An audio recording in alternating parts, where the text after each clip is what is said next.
Bonjour et bienvenue sur cette chaîne YouTube dédiée à la finance et aux investissements. Je m'appelle Julien et je vous propose de suivre dans les prochaines vidéos mon parcours d'investisseur, notamment par rapport à un projet que je suis en train de mener, à savoir la vente d'un studio dans une grande ville.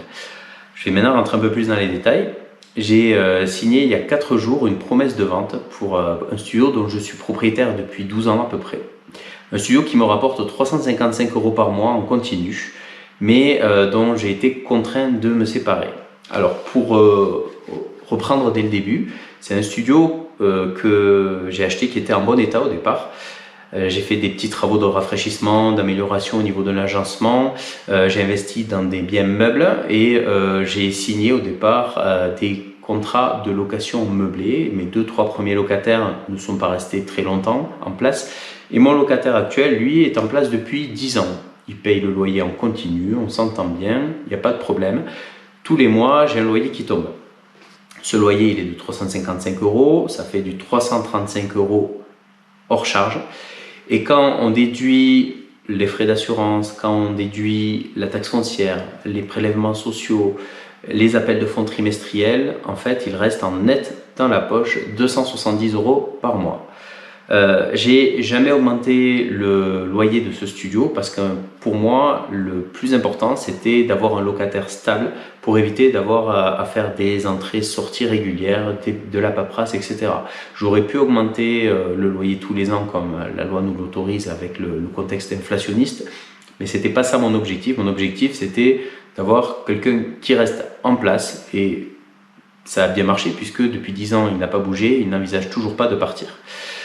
Donc, ce qui m'a amené à vendre ce logement, c'est 3 raisons. La première, c'est que j'ai fait le mois dernier un diagnostic de performance énergétique et le logement est ressorti en classe G. Et comme vous le savez, au 1er janvier 2025, des appartements en G ne seront plus autorisés à la location puisque le gouvernement actuel a décrété qu'ils n'étaient plus décents. La deuxième raison, c'est que dans 4 ou 5 ans, donc à moyen terme, il va y avoir un ravalement de façade à prévoir. Donc des frais à sortir. J'ai contacté le cabinet d'architectes qui a réalisé le cahier des charges en amont de ce projet de ravalement de façade et on a estimé que les frais étaient de 65 000 € hors taxe. Avec bien sûr la possibilité d'avoir des charges qui vont venir se rajouter par-dessus. Mais on part sur un budget de cet ordre-là pour le ravalement de façade. Et la troisième raison, c'est que mon locataire, même s'il est très gentil et même s'il paye régulièrement son loyer, qu'il est là depuis très longtemps, eh bien, il n'est pas du tout soigneux. Et mon appartement aujourd'hui, il est nettement dégradé, surtout quand je compare avec l'état dans lequel il était lorsque je lui ai remis les clés. Donc par rapport à l'état global du studio, si je veux le remettre en état, j'en ai pour quelques milliers d'euros. J'ai chiffré 7-8 000 € de frais de remise en état. Pour pouvoir sortir de classe G, il va falloir investir dans une pompe à chaleur dont le coût avec la pose vont s'élever à peu près 3-4 000 €.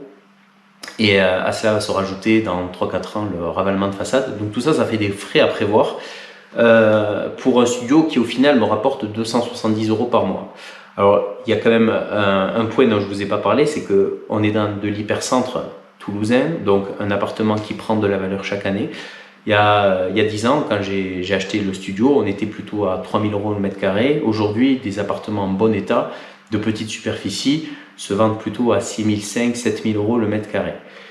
Il n'empêche que aujourd'hui, j'ai pas forcément envie, puisque j'habite à 2 heures de Toulouse, j'ai pas forcément envie de faire des allers-retours pour retaper un studio, d'avoir à supporter des approbations en AG pour des demandes de travaux et des soucis à venir, puisque je sais que des soucis à venir, il y en aura.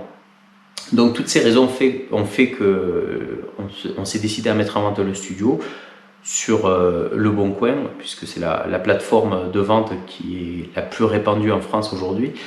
Et donc avant de déterminer un prix de vente, j'ai voulu faire un tour d'horizon du marché.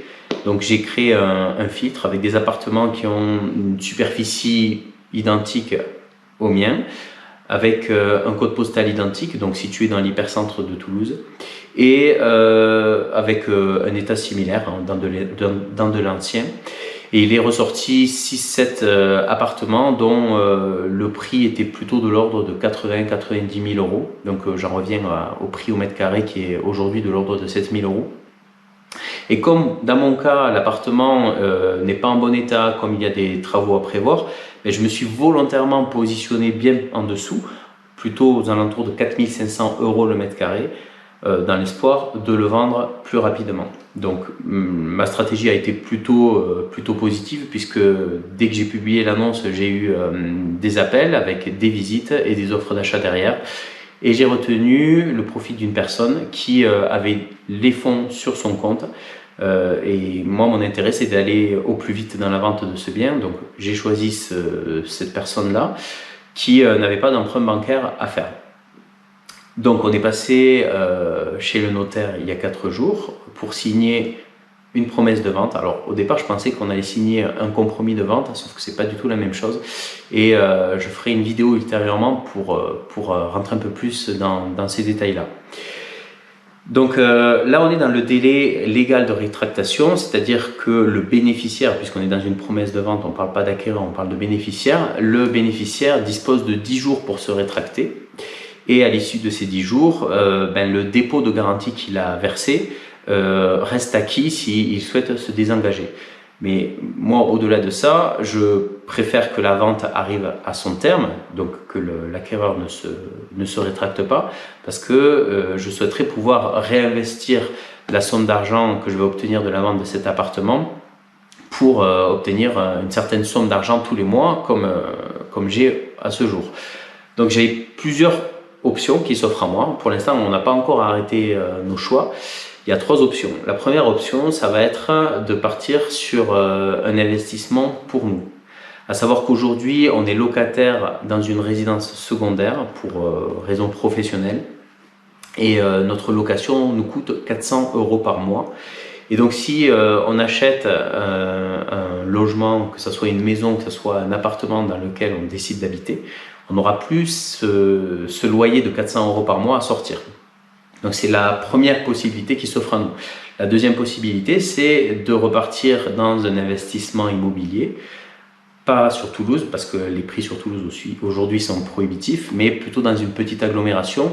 Et l'idée, ça serait de partir avec cette somme d'argent dans un studio pas forcément très grand, ça serait plutôt un 20 mètres carrés, mais qui serait en bon état et dans lequel il n'y aurait pas forcément besoin de rajouter d'argent par rapport à l'apport que je pourrais apporter. L'inconvénient, c'est que si je repars sur un investissement immobilier, eh bien, il va y avoir des émoluments, des frais de notaire à payer. Donc ça va affecter directement la rentabilité finale. Et la troisième option, ça va être de partir sur un investissement plutôt orienté bourse, avec un achat d'actions, un achat d'obligations, un achat dans de l'or, des ETF. On est en train de regarder aussi du côté du crowdfunding immobilier, dans de la pierre papier de type SCPI, etc. Donc l'objectif de cette chaîne, en fait, ça va être de partager avec vous la manière dont je vais employer cet argent de la vente de mon studio, mais aussi vous raconter un petit peu comment ça se passe, le déroulé de cette vente, puisque on n'est pas encore arrivé à terme. Si tout se déroule comme prévu, la promesse, l'acte authentique sera signé dans 2 mois.